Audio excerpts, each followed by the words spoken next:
친한 친구들 사이에도 또 은근하게 느껴지는 서열 관계, 당사자들만 약간 느끼고 있거나 또 주변 사람들이 약간은 좀 눈치를 채게 되는 그런 오묘한 느낌들이 있거든요. 그런 말도 있잖아요. 사람은 약간 끼리끼리 만난다. 진짜 돈도 많고 아쉬울 거 하나 없는 애가 뭐하러? 집도 가난하고 뭐 돈도 없고 은근히 또 따돌림을 받는 그런 친구랑 어떻게 둘도 단짝이 됐을까요? 개뿔 아무것도 모르는 사람들 눈에나 절친이지 진짜 지주연 그녀는 악마예요, 악마. 그런 거 보면 주연이가 진짜 착한 거죠. 그렇게 다 주는 친구가 어딨어요. 믿고 싶은 것만 믿게 되는 그 사람의 심리, 보이는 게 다가 아니다. 안녕하세요. 오늘 책밤 현지입니다. 반갑습니다. 오늘도 또 재밌는 책 소개시켜 드리려고 이렇게 찾아왔는데요. 오늘은 소설책이에요. 제목은 죽이고 싶은 아이. 두둥. 뭔가 이름부터가 약간 조금 자극적이지 않나요? 죽이고 싶은 아이. 일단 이 책 같은 경우는 이꽃님 작가님의 책이고요. 여러분 혹시 옛날에 이제 학교 학창 시절이나 학교 다닐 때 아니면은 지금 현재 보고 계신 여러분이 학생분이시라면 친한 친구들 사이에도 또 은근하게 느껴지는 그 서열 관계 뭔지 아시나요? 아마 이게 겉으로 봤을 때는 잘 모르지만 당사자들만 약간 느끼고 있거나 또 주변 사람들이 약간은 좀 눈치를 채게 되는 그런 오묘한 느낌들이 있거든요. 아니면은 은근히 또 따돌림을 당하는 이런 학생들.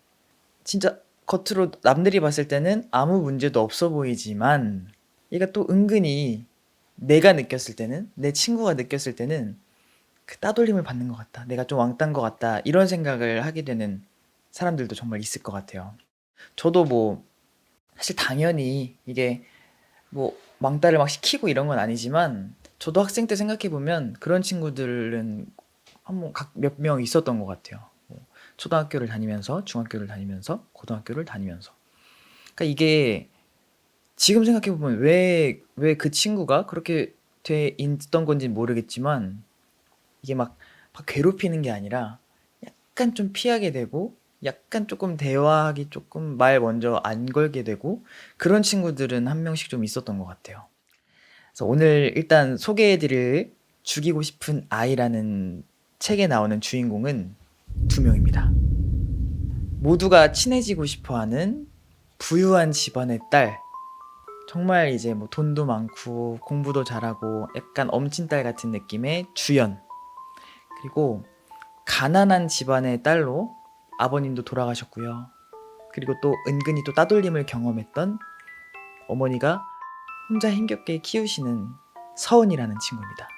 그래서 이 주연이랑 서은이가 둘도 없는 단짝 친구예요. 사실 조금 근데 좀 이상하지 않나요? 우리 또 어떻게 보면 사람은 또 그런 말도 있잖아요. 사람은 약간 끼리끼리 만난다. 근데 이 둘은 사실 끼리끼리는 좀 아닌 느낌이잖아요. 진짜 돈도 많고 아쉬울 거 하나 없는 애가 뭐하러? 집도 가난하고 뭐 돈도 없고 은근히 또 따돌림을 받는 그런 친구랑 어떻게 둘도 단짝이 됐을까요? 그래서 일단 이 둘이 주인공인데 이 두 사람이 어느 날 갑자기 싸워요. 근데 싸운 다음 날 학교 공터에서 서은이가 시체로 발견이 됩니다. 근데 진짜 중요한 포인트가 뭐냐면 서은이가 맞고 죽은 벽돌에서 주연이의 지문이 나온 거예요. 그래서 정황상 주연이가 죽였나 의심이 되는 정황이잖아요. 그래서 주연이가 용의자로 체포가 돼버립니다. 그래서 여기 나오는 등장인물은 한 17명 정도 되는데요.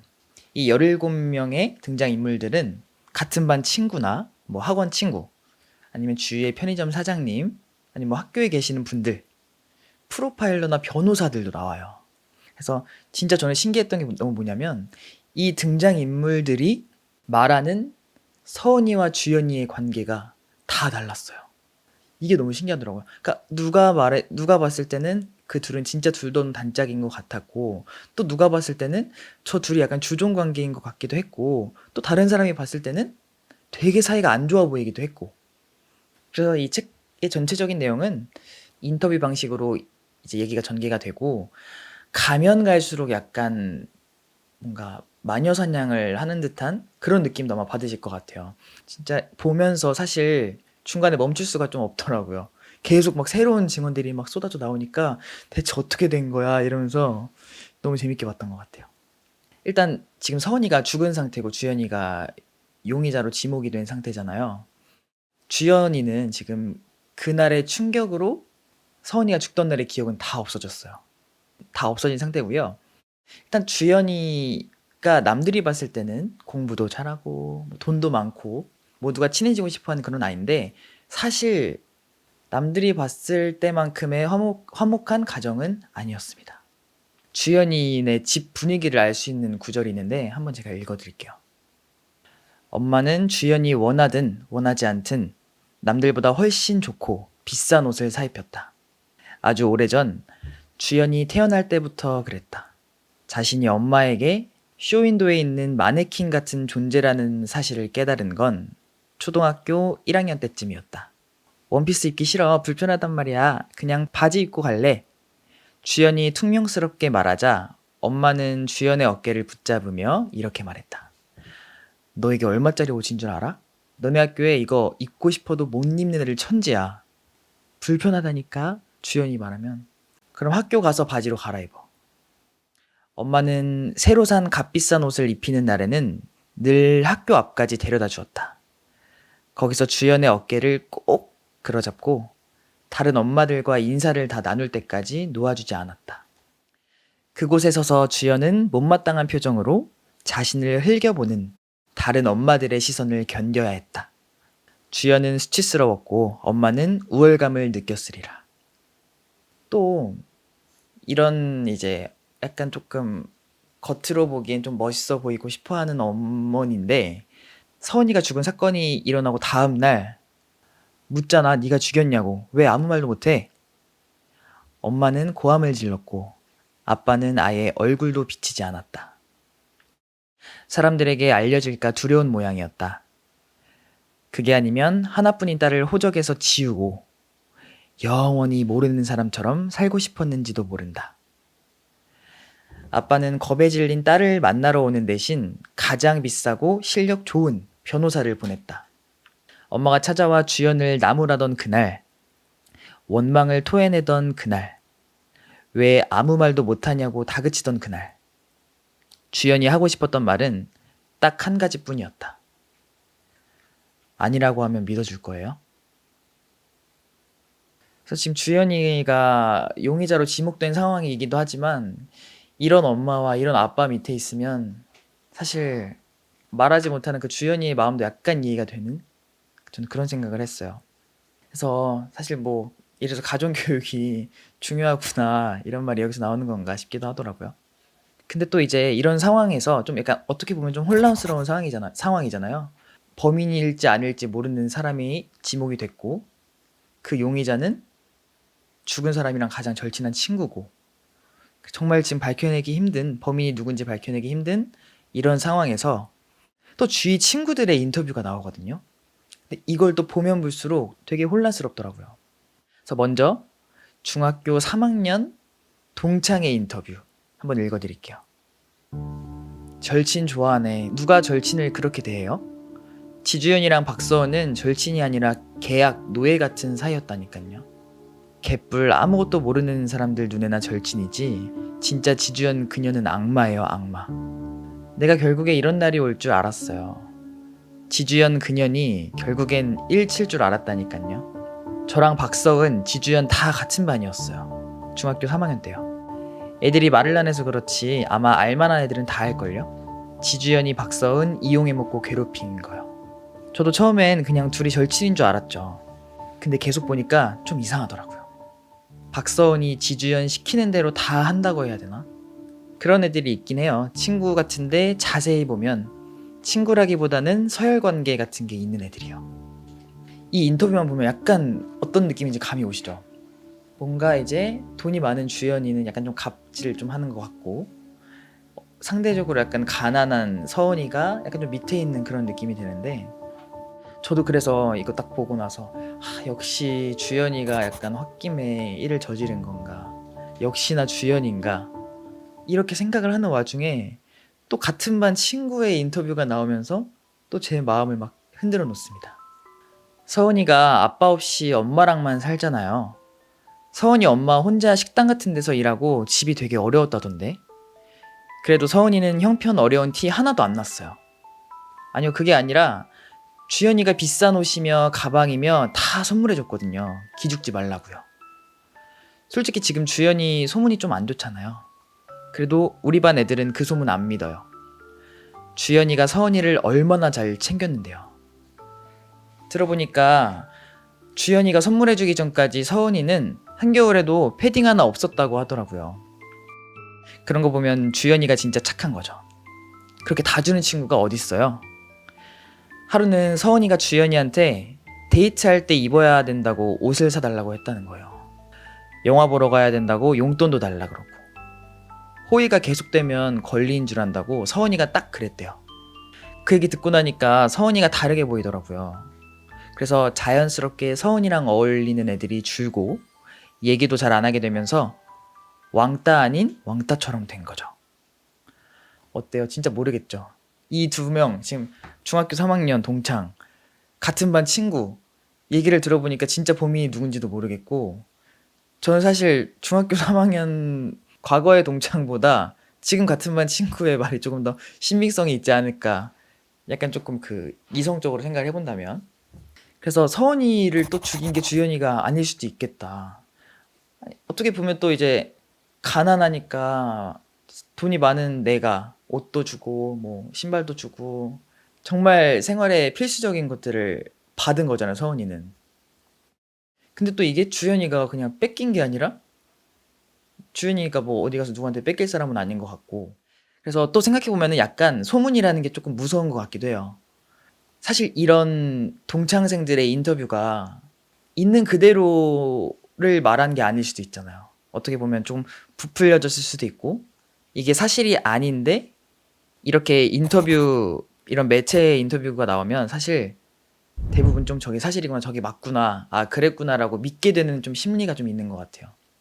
그래서 저는 이런 매체들로 인해서 마녀 사냥을 당하는 듯한 생각도 좀 들었고, 참 무서운 것 같기도 하더라고요.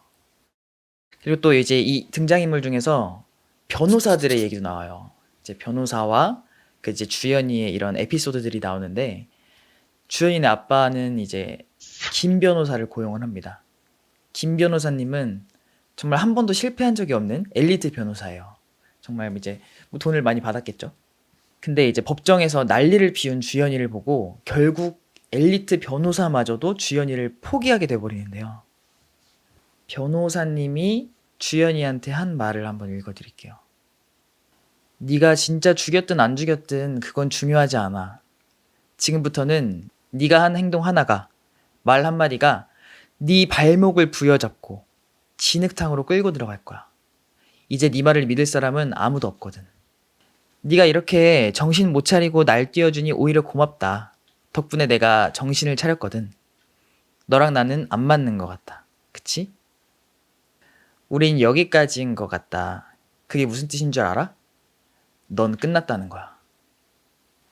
이거는 조금, 어쨌든 변호사는 범죄를 저질렀던 저지르지 않았던 이제 나를 보호해줘야 될 사람인데, 나를 변호해줘야 될 사람인데, 그 사람이 이렇게 넌 끝났다는 거야 이렇게 무섭게 말하면서 하는 게 좀 되게 좌절감이 될 것 같아요. 저라면, 제가 만약에 주연이었다면, 뭐 기억을 못하는 주연이도 좀 답답하고, 가해자가 밝혀지기 전에 계속 이제 소문들, 안 좋은 소문들이 막 퍼지니까 이미 약간 주연이는 대중들한테, 사람들한테서 사이코패스가 돼버린 거예요.